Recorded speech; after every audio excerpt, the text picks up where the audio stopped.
राधे राधे दोस्तों, हमारे चैनल में आप सभी का स्वागत है। दोस्तों, आज हम जानेंगे क्यों लगाया जाता है भगवान जगन्नाथ जी को सर्वप्रथम खिचड़ी का भोग। दोस्तों, चलिए कथा शुरू करते हैं। कर्माबाई को मारवाड़ की मीरा भी कहा जाता है। जब जब भगवान कृष्ण का उल्लेख आता है, माँ कर्मा का नाम भी आ ही जाता है। वे भगवान की महान भक्त थी और भगवान श्री कृष्ण उनके हाथ से प्रतिदिन भोग ग्रहण कर भोग की थाली रिक्त कर देते थे। कर्माबाई का जन्म राजस्थान के नागौर जिले के मकराना तहसील के कालवा गांव में हुआ था। इस गांव में जीवन ब्राह्मणी के घर चैत्र मास कृष्ण पक्ष की एकादशी पर एक पुत्री का जन्म हुआ। भगवान से बहुत मन्नतें मांगने के बाद इनका जन्म हुआ और उनका नाम रखा गया कर्मा। कर्मा के चेहरे पर एक अनोखी आभा रहती थी। जीवन राम शब्द धार्मिक पुरुष एवं अनन्य कृष्ण भक्त थे। उन्होंने अपने घर में कृष्ण भगवान का मंदिर बना रखा था। वे प्रतिदिन भगवान कृष्ण की पूजा करते और भोग लगाते तथा भगवान को भोग लगाने के बाद ही भोजन ग्रहण करते। यह उनके घर का नियम था। इसी प्रकार समय बीतता गया। कर्माबाई प्रतिदिन अपने पिता को भगवान श्री कृष्ण भगवान की पूजा करते देखती, उनको भोग लगाते देखती। यही सब देखते सीखते कर्माबाई का बचपन बीत रहा था। अतः बचपन से उस नन्ही कर्मा में भक्ति भाव के संस्कार थे। इन्हीं संस्कारों के बीच पलते बढ़ते कर्मा 13 वर्ष की हो गई। एक बार जीवन राम को कार्तिक पूर्णिमा स्नान के लिए पुष्कर जाना था। उनकी पत्नी उनके साथ जा रही थी। वे कर्मा को भी साथ ले जाना चाहते थे, लेकिन एक समस्या आ गई। उनकी अनुपस्थिति में भगवान को भोग लगाएगा कौन? इसलिए उन्होंने कर्मा को यह जिम्मेदारी सौंपी और बोले, पुत्री, हम दोनों पुष्कर स्नान के लिए जा रहे हैं। तुम सुबह भगवान को भोग लगाना और उसके बाद ही भोजन करना। कर्मा ने यह जिम्मेदारी सहर्ष स्वीकार कर ली। माँ पिता के तीर्थ यात्रा के लिए जाने पर कर्मा ने सुबह स्नान आदि कर बाजरे की खिचड़ी बनाई और पूजा के लिए अपने घर में बने भगवान के मंदिर के समीप आ गई। भोग की थाल भगवान के सामने रखकर हाथ जोड़कर बोली, हे प्रभु, भूख लगे तो भोग लगा हुआ है, आप भोग ग्रहण कर लेना, तब तक मैं घर के और काम कर लेती हूँ। इसके बाद कर्मा घर के काम में जुट गई। बीच बीच में वह थाली देखने आती, लेकिन भगवान श्री कृष्ण ने खिचड़ी का भोग ग्रहण नहीं किया। बहुत समय होने के बाद भी जब भगवान जी ने भोग ग्रहण नहीं किया तो कर्मा को चिंता हुई। उसने सोचा, क्या पता भगवान को खिचड़ी में स्वाद न आ रहा हो, इसलिए वे भोग ग्रहण नहीं कर रहे हैं। कर्मा ने मन ही मन सोचा कि हो सकता है इसमें घी या गुड़ की कमी रह गई हो। फिर जाकर उसने खिचड़ी में गुड़ व घी मिलाया और वहीं बैठ गई, लेकिन भगवान ने फिर भी भोग ग्रहण नहीं किया। तब मायूस होकर कर्मा ने कहा, हे प्रभु, आप भोग ग्रहण कर लीजिए। माँ बापू पुष्कर नहाने गए हैं, आपको भोग लगाने के लिए अभी कुछ दिन वे नहीं आएंगे। आपको भोग लगाने की जिम्मेदारी मुझे दी गई है, इसलिए आपको भोग लगाने के बाद ही मैं भोजन ग्रहण करूंगी। कुछ क्षण बाद भगवान ने फिर भी भोग ग्रहण नहीं किया। फिर कर्माबाई भगवान श्री कृष्ण से शिकायत करते हुए बोली, हे प्रभु, माँ पिताजी जब आपको भोग लगाते हैं तब तो आप भोग ग्रहण कर लेते हैं, फिर आज क्यों भूखे बैठे हैं? इतनी देर हो गई है, खुद भी भूखे बैठे हैं और मुझे भी भूखा रखा है। यह सब बोलकर कर्माबाई भगवान के भोग ग्रहण करने की प्रतीक्षा करने लगी। परंतु अब तो सुबह से दोपहर से शाम हो चली। भूखी कर्मा अब मायूस हुई और दुखी होकर रोते हुए बोली, हे भगवान जी, आप भोग ग्रहण कर लीजिए, अन्यथा मैं भी भूखी रहूंगी। अनंतः कान्हा की मूर्ति से आवाज आई। कान्हा बोले, कर्मा, तुमने पट तो बंद ही नहीं किया, तो मैं भोग कैसे ग्रहण करूं? यह सुनकर कर्मा ने पट खींचकर ओट कर दी। भगवान श्री कृष्ण ने खिचड़ी का भोग ग्रहण किया और थाली पूरी खाली हो गई। कर्माबाई ने पलट कर देखा तो भोग की थाली में भोग रिक्त हो गया। तब कर्मा बोली, भगवान, इतनी सी बात थी तो पहले बता देते, खुद भी भूखे बैठे और मुझे भी भूखे बिठा रखा था। इसके बाद कर्मा ने भी खिचड़ी खाई। अब तो प्रतिदिन कर्माबाई खिचड़ी बनाती और कान्हा जी भी प्रतिदिन भोग ग्रहण करने आते। इसी बीच कर्माबाई ने सोचा कि सबसे पहले कान्हा जी को भोग लगा देना चाहिए, क्या पता उन्हें जल्दी भूख लग जाती है। कर्मा मन ही मन विचार करने लगी, हो सकता है घर की साफ सफाई नहाने धोने के कारण भगवान के भोग में देर हो जाती हो। फिर क्या था, वह सबसे पहले उठकर बिना किसी कार्य को पूरा करे भोग बनाती और प्रभु को भोग लगाती। फिर कर्माबाई अपने दिन भर के कार्य किया करती। कुछ दिनों बाद उनके माँ बापू तीर्थ से लौट आए। आते ही पिताजी ने अपनी लाडली पुत्री से पूछा, पुत्री तुमने किसी भी दिन भगवान को भूखा तो नहीं रखा? कर्मा बोली, नहीं पिताजी, मैंने भगवान जी को प्रतिदिन भोग लगाया। फिर कर्माबाई की माता किसी काम से रसोई घर में गई तो उन्होंने देखा कि जाते समय तो गुड़ का मटका पूरा भरा हुआ था, अब खाली कैसे हो गया। उन्होंने कर्मा को बुलाया और पूछा, पुत्री गुड़ कहाँ है? कर्मा ने बताया कि रोज भगवान कृष्ण उसके पास आकर खिचड़ी का भोग ग्रहण करते थे। कहीं मिठास कम ना हो जाए इसलिए खिचड़ी में गुड़ ज्यादा डाल दिया करती थी। कर्माबाई ने कहा, कान्हा जी ने बहुत देर तक खिचड़ी का भोग ग्रहण ही नहीं किया था, फिर पट बंद करने पर किया।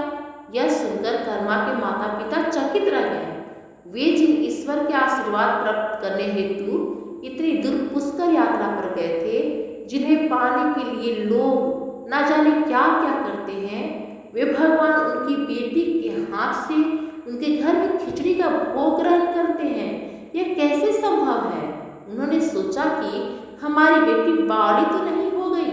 यह भी सोच लिया कि क्या पता कर्मा ने खुद ही पूरा गुड़ खा लिया हो। इस बात पर कर्मा ने कहा, अगर आपको यकीन नहीं है तो कल प्रातः आप दोनों देख लीजिएगा, मैं खुद भगवान को भोग लगाऊंगी।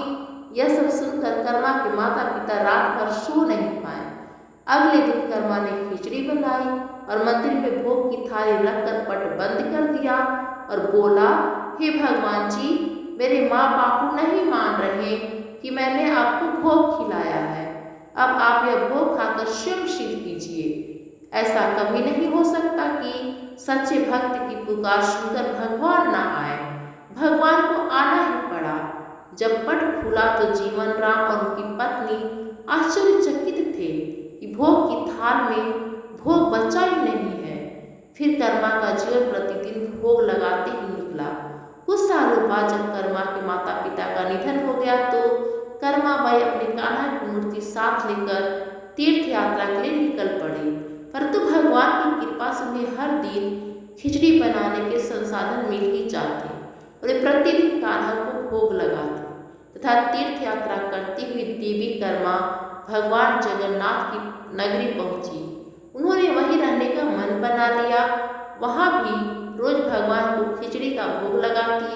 भगवान भी प्रतिदिन उनके भोग को ग्रहण करते।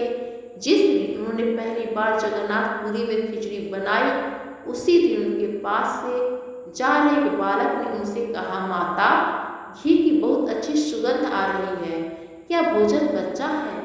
माँ कर्मा ने कहा, हाँ बालक बच्चा है, तुम बैठो, मैं तुम्हें देती हूँ। यह कहकर देवी कर्मा ने उस बालक के लिए भी खिचड़ी लगा दी।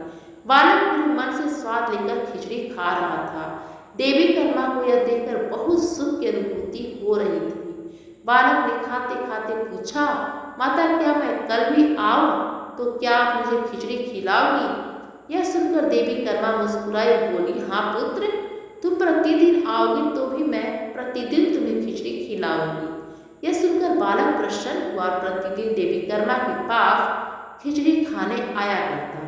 एक दिन की बात है, सूर्योदय होने के बाद माता कर्मा स्नान के लिए जा रही थी। जाते समय एक साधु मिले और उन्होंने कहा, माता, देखने में तो आप भक्त प्रतीत होती हैं, कहाँ जा रही हो?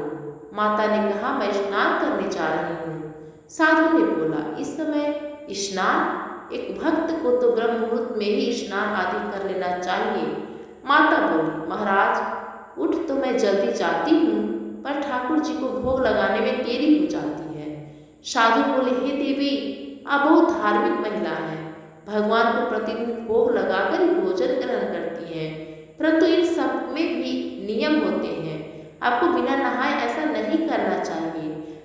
भगवान के परम भक्त हो। हे देवी, प्रतिदिन साफ सफाई करने के बाद नहा धोकर ही भगवान को भोग लगाया करो। यह सुनकर देवी कर्मा ने उनको हाथ जोड़कर प्रणाम किया और कहा, जी महाराज, आप जैसा कह रहे हैं मैं वैसा ही करूँगी। मैं इस बात से अनभिज्ञ थी। फिर साधु बाबा वहाँ से चले गए। अगले दिन से देवी कर्मा साधु की आज्ञा का पालन करते हुए साफ सफाई से और नहा धोकर भोग बनाने लगी। परंतु अब भोग लगाने में देरी हो जाती और जब तक भोग नहीं लगता उस बालक को भी भोजन नहीं मिलता। बालक आकर माता से कहता, माता देर हो रही है, भूख लगी है, भोजन दो। माता कहती, थोड़ी देर रुक जा छोरे, मैं भोजन दे रही हूँ। बालक जल्दी जल्दी खाकर भाग जाता। कुछ दिन ऐसे बीते, परंतु यह कौन जानता था कि वह बालक स्वयं भगवान जगन्नाथ है, जो प्रतिदिन बालक का रूप धारण कर कर्माबाई के हाथ से बनी खिचड़ी खाने आते थे। इतने दिनों में जब जगन्नाथ मंदिर का पट भोग के लिए खुलता तो भगवान के मुख पर खिचड़ी का जूठा लगा होता। वहाँ के पुजारी ने मुस्कुराते हुए मन ही मन कहा, हे प्रभु, आपकी लीला भी अपरंपार है। न जाने किस भाग्यवान भक्त के यहाँ आप जाकर प्रतिदिन खिचड़ी खाकर आते हैं। फिर पूजा अर्चना हुई, दिन बीत गए, रात्रि हुई। रात्रि को पुजारी के सौपन में भगवान जगन्नाथ आए और उन्होंने पुजारी से कहा, हे भक्त, तुमने सही पहचाना। मैं अपनी एक अनन्य भक्त कर्माबाई के यहाँ प्रतिदिन उनके हाथ से बनी खिचड़ी खाने जाता हूँ। वहाँ मुझे बिल्कुल अपने पुत्र का लाड करती है। उनकी भक्ति से मैं अति प्रसन्न हूँ। परंतु इसी मंदिर में के एक साधु ने उन्हें कुछ आम जीवन की ज्ञानवर्धक बातें और उपासना का तरीका समझाया है, जिससे मुझे भोग लगाने में अब उनसे देरी हो जाती है। इसी वजह से मेरे मुंह पर खिचड़ी लगी रह जाती है। क्या आपने यह सोचा कि प्रभु की लीला तो अपरंपार है, वह तो सर्वव्यापी है। एक ही समय पर अलग अलग स्थान पर हो सकते हैं, परंतु मुख पर खिचड़ी लगाने की लीला उन्होंने इसलिए रची ताकि पुजारी के मन में यह प्रश्न उठे। उस प्रश्न के निवारण में प्रभु पुजारी जी को यह बता सके कि आम जीवन में हम अपने ज्ञान को जब दूसरे को बताते हैं तो वह सदैव ज्ञान के लिए होना चाहिए, ना कि भक्ति के भाव को बदलने के लिए।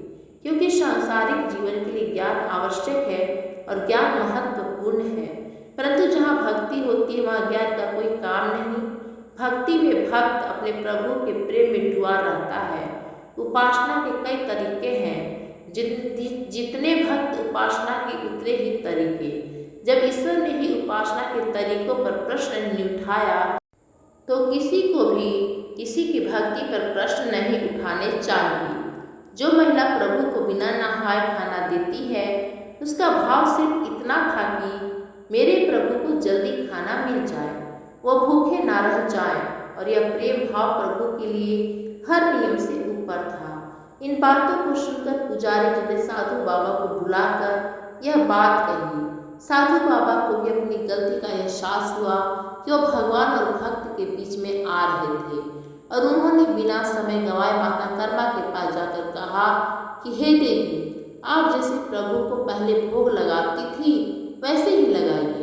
मैं अपनी भक्ति नहीं समझ पाया, इसलिए मुझे क्षमा करें।